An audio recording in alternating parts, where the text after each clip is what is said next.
నేను పర్యావరణవేత్తని. సరే సార్. నా పేరు భాస్కర్ రెడ్డి. సరే సార్. మీరు ఇక్కడ బాలకృష్ణ గారితో ఒక ప్లాంటేషన్ చేశారు.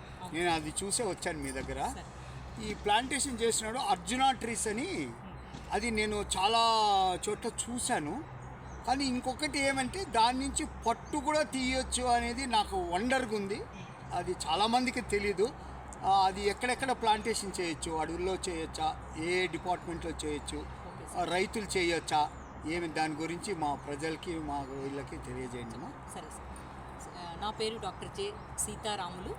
నేను ఆంధ్రప్రదేశ్ రాష్ట్ర పట్టు పరిశోధన మరియు అభివృద్ధి సంస్థ హిందూపురంలో శాస్త్రవేత్త మరియు డైరెక్టర్గా వర్క్ చేస్తూ ఉన్నాను. సార్, ఈ టర్మినేలియా అర్జున ప్లాంట్స్ అనేటివి మనకు మధ్య వృక్షం అంటాం సార్ తెలుగులో. సో మధ్య వృక్షాలు మన ప్లేసుల్లో చాలామంది చూస్తుంటాం. మనం ఎక్కువ అటవీ ప్రాంతంలో మనకు మధ్య వృక్షాలు అనేటివి చాలా ఉన్నాయి.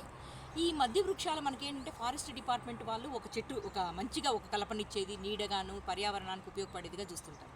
చాలామందికి తెలియని విషయం ఏంటంటే ఈ టర్మినేలియా అర్జున, టర్మినేలియా టొమెంటోజా అనే ఒక జాతి యొక్క వృక్షాల మీద, ఆకుల మీద పట్టుపురుగులు పెరుగుతాయి.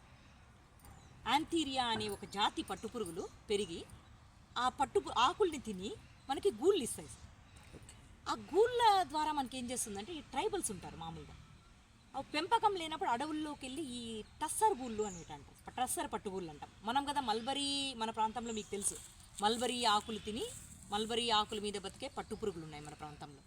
అదేవిధంగా అటవీ ప్రాంతంలో గిరిజన జాతుల వాళ్ళు ఏం చేస్తారంటే ఈ మధ్య వృక్షాల మీద ఉండే టస్సర్ పట్టుగూళ్ళని ఏరుకొని వచ్చి మార్కెట్లో అమ్ముకొని జీవనం సాగిస్తుంటారు వాళ్ళు.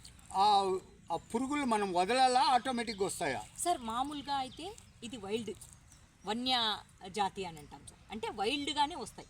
కానీ ఏదైనా వన్యజాతి వాటిని మనం వదిలేస్తే ఏమవుతుందంటే పక్షులు తినడము, వాళ్ళకు గూళ్ళు తక్కువగా రావడము, ఎంతో ఫారెస్ట్ లోపలికి దూర ప్రయాణం చేసి వాళ్ళు పోయి ఏరుకొని రావాలంటే వాళ్ళకి చాలా తక్కువ గూళ్ళు ఒక రోజులో ఏరగలరు. సో ఆ పరిస్థితి లేకుండా ఏం చేయాలంటే మనము ఇప్పుడు ప్రజెంట్ కేంద్రీయ పట్టు మండలి అంటే సెంట్రల్ సిల్క్ బోర్డ్ బెంగళూరు వాళ్ళకి సంబంధించిన ఒక ఆర్గనైజేషన్ ఉంది మనకి. వాళ్ళు ఈ టస్సరు, ఈ వన్యజాతి పట్టులు సార్, ఇవి టస్సరు, ఎరీ పట్టు అంటాము, మూగా పట్టు అంటాం సార్.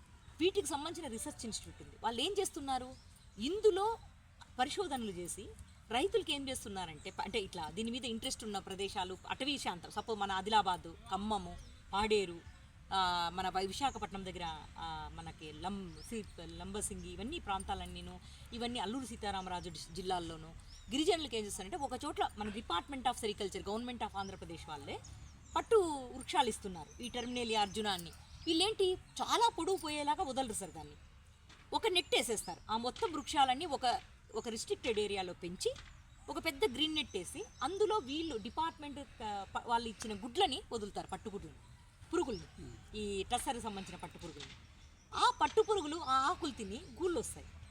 మనకి ఎప్పుడైతే ప్రొటెక్టివ్ ఏరియాలో వాళ్ళు పెంచడం వల్ల వాళ్ళకి ఏమవుతుందంటే అడవులు ఎత్తుకొని పోవాల్సిన అవసరం లేదు పాపం. ఈ గిరిజన వాళ్ళకి కానీ ఎవరికైనా ఆ ప్రాంతంలో అడవులంతా పరిగెత్తిపోతే వాళ్ళకి ఎక్కువ సమయంలో తక్కువ గూళ్ళు దొరుకుతాయి. అదే ఒకే ఏరియాలో ఎక్కువ మధ్య వృక్షాలని పెంచి ఒక కల్టివేషన్ లాగా చేసి కొంచెం ప్రొటెక్షన్ చేసి దానికి అదే గూళ్ళని పెంచి వాళ్ళు చాలా మంచి ఆదాయం తీస్తున్నారు సార్. టస్సర్ పట్టు అనేది ఎన్ని రోజుల్లో వస్తుంది? ఇప్పుడైతే ఇక్కడ మామూలు రేషం అయితే ఎన్ని రోజులు వస్తుంది? సరే, లైఫ్ సైకిల్ అనేది చాలా తక్కువే. అది కూడా 30 నుంచి 35, 40 రోజులు అట్లా ఉంటుంది. ఎందుకంటే మన ప్రాంతంలో లేదు అది.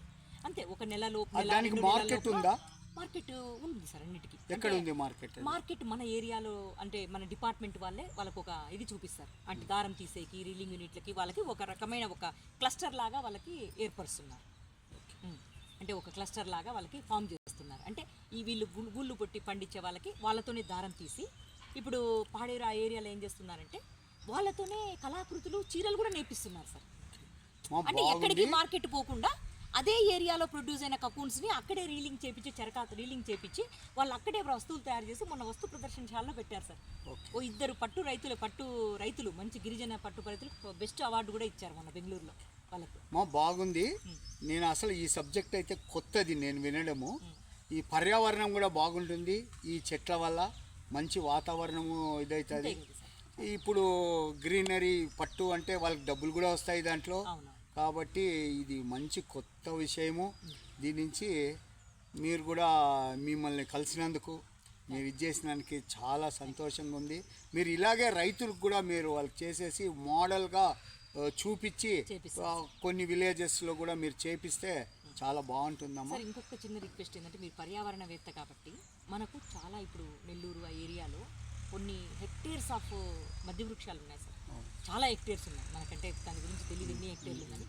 ఇంకా చాలా ఫారెస్ట్ ఏరియాల్లో మనకు మధ్య వృక్షాలు ఉన్నాయి. వాటిని ఎవరు ఇంత బాగా వాడుకోవడం లేదు మన ఏరియా, ఒక అదిలా కొంచెం ఆ గిరిజన ప్రదేశాలు తప్ప, ప్రాంతాలు తప్ప.